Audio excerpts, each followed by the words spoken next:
Well, it is one missing feature after another.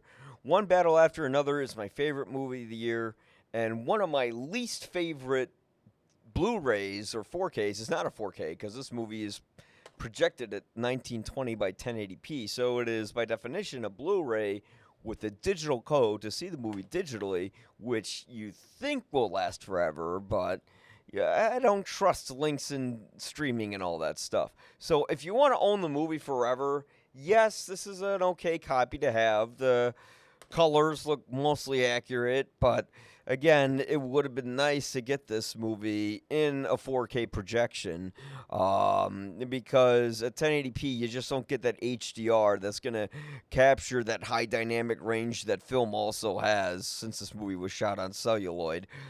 There's a lot that I want to know about regarding this movie since it's so topical. But I mean, Paul Thomas Anderson usually isn't the kind of guy who is going to tell you what his movies mean. The movies sort of explain themselves. You know, for instance, when The Master came out, Paul Thomas Anderson didn't say, "Oh no, this is about Scientology." He didn't say much at all about it.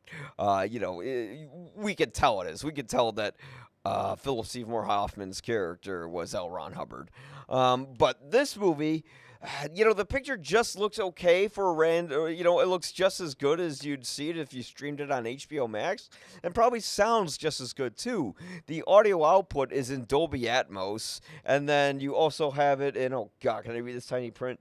But it's in basically Dolby 5.1 English, but it's doesn't have that nice extra oomph to it, you know? I shouldn't have to turn the volume up in order to hear the film. Now, granted, I have an older receiver. It's a Harman Kardon AVR 310. It still uses optical cables and people still use optical.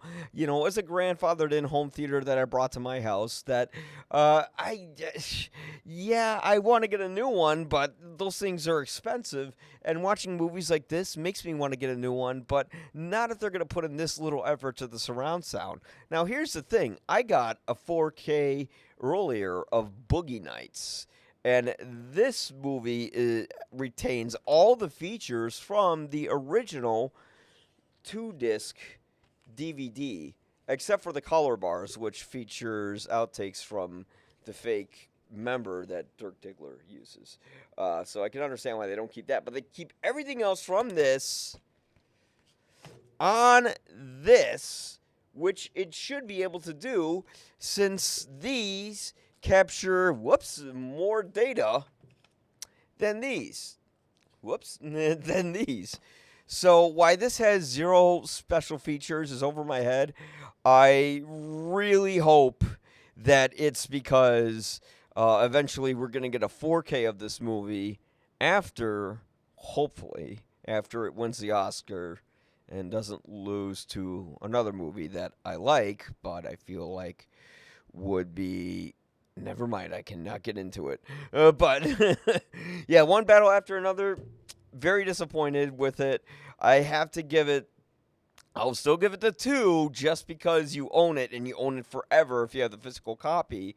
But it barely gets 2 out of 4 Guinnesses. They can do a lot more with it in terms of the presentation, in terms of the sound, and in terms of the missing extra features.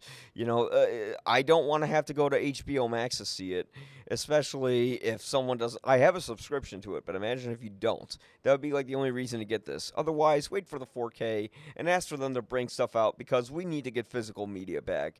And physical media discs like this proves why a lot of people are switching to streaming, which don't do because you won't own that movie forever. Give One Battle After Another 2-3 years, it'll probably be off of there, and then you're gonna have to start scrambling to get this. But hopefully they'll have something better in the future.